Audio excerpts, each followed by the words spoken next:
Olá pessoal, bem-vindo a mais um bate-papo aqui no nosso canal, o canal da Eletricidade, que hoje vai falar de análise de vibração de máquinas, né? Máquinas girantes, tá? Um assunto pouquíssimo tratado aí nas escolas profissionalizantes e até mesmo na internet, mas de extrema importância aí no universo da manutenção industrial, tá ok? E que a gente vai falar agora, né? A gente vai abordar esse assunto de uma forma bem simples, né? E de fácil entendimento aí, beleza? Então, pessoal, para nos auxiliar nesse bate-papo aqui, eu queria apresentar para vocês uma ferramenta fantástica aí, fabricada pela SKF, né, que é líder mundial aí na fabricação de rolamentos. Então, ninguém no mundo entende mais de vibração, né, e de rolamento do que esses caras da SKF, tá? Então, eu queria apresentar para vocês uma ferramenta deles, que é a SKF, tá? CMAS 100SL, que é literalmente aí um conselheiro em análise de vibração. Ok, pessoal, como é de praxe aqui no nosso canal, antes da explicação de qualquer tema, a gente faz um pouquinho de teoria, tá? O que é, na verdade, a vibração? A gente diz que um corpo está vibrando quando ele descreve um movimento de oscilação em torno de uma posição de referência. Pessoal, a gente também diz que o número de vezes de movimentos completos ou ciclos tomados durante o período de 1 segundo é chamado de frequência e é medido em hertz. A vibração mecânica, ela pode ser gerada intencionalmente para produzir trabalho. Quer ver um exemplo disso? Britador, compactador, aquele vibrador para concreto, peneira, tá? Esses equipamentos, eles precisam vibrar, né? Foi construído para vibrar. Então, pessoal, se você tiver um motor vibrando demais, o chão tremendo, as estruturas tremendo, né? E se esses motores não pertencem a esses grupos de máquinas que eu acabei de falar, aí é merda, né? Aí é pau na máquina, é cacete, tá? Pessoal, vou tentar explicar para vocês aqui de uma forma bem simples o princípio de funcionamento dessa ferramenta que ajuda a analisar vibrações de máquinas, né?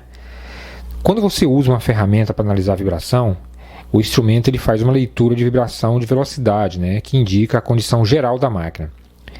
Cada máquina tem um padrão de vibração. Nenhuma máquina tem um padrão de vibração igual ao de outra máquina, né? Cada rolamento tem o seu padrão de vibração, enfim, né? Então o que acontece? Com base de muitos anos de estatísticas, a SKF ela pegou esses padrões, né, e imputou dentro do equipamento, né, numa memória do equipamento. Então, quando você faz a leitura, né, o equipamento ele mostra a leitura global, que mostra um valor total de todos os sinais de vibração, né, que é o sinal de vibração do rolamento, do eixo, do mancal e outros fatores externos, tá? Ele mostra um valor global. O instrumento ele mostra e compara então o valor de vibração total com limites estabelecidos e orientados por algumas normas técnicas, né? Uma delas é a famosa ISO 10816/3, né? Então, valores de medição que excedem os limites indicados, né, por essas normas, eles aparecem como se fosse um alarme, né? Então, toda vez que você tem um padrão de vibração diferente daquilo que é normal para um rolamento, a máquina acusa como se fosse um desvio padrão. É basicamente assim que funciona esses instrumentos. Então, pessoal, a gente vai dar agora um exemplo prático para você fazer a análise de vibração de um motor, né? Para fazer isso, a gente vai precisar fazer a aquisição de vários dados, né? Posicionando aí a ferramenta em pelo menos 5 pontos distintos aí do motor, tá? Aqui nesse ponto a gente vai medir, por exemplo, as vibrações radiais, né? Que são anomalias ou não de um rolamento, por exemplo, né? Que poderia aí gerar vibrações aí no sentido radial, né? Nesse caso aqui, vibrações no sentido para cima ou para baixo aí na vertical, ok? Aqui é o ponto 2, também nós vamos fazer análise de uma vibração radial, só que nesse caso nós vamos medir vibrações para um lado ou para o outro aí na horizontal. Aqui no ponto 3, né, nós vamos fazer uma medição axial, né? A gente vai posicionar aí a ferramenta, né, aqui nesse ponto e visa medir aí as vibrações axiais, né? Ou seja, são aquelas folgas, né, existentes no sentido longitudinal aí do eixo do motor, tá? Nesse caso aí, se tiver alguma vibração, ela vai ser no movimento para frente e para trás aí, longitudinal aí ao eixo na posição horizontal do motor. Aqui nesse ponto, o quarto ponto, a gente também vai medir aí vibrações radiais flexíveis. Por que flexível? Porque você tem ali uma tampa defletora, né, onde você tem no interior dessa tampa aí uma ventoína, né? Normalmente essa tampa é feita de um material mais fino, mais leve do que aí a tampa frontal do motor, por isso que chama de flexível, né? Aí normalmente você tem mais vibração do que na parte da frente, que a gente chama de radial rígido, e na parte de trás a gente chama de radial flexível, tá? Aqui é o quinto e último ponto que a gente vai medir. Também radial flexível, porém para captar vibrações aí só.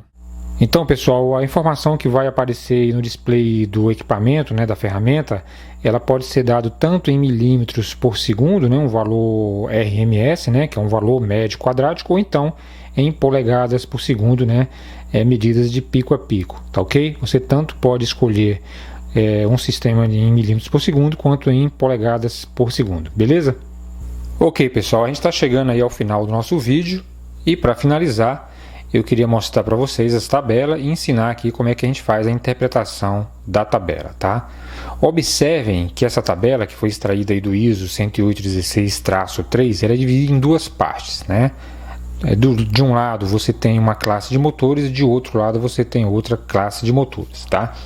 Do lado esquerdo, nos grupos 2 e 4, você tem motores de 15 kW a 300 kW.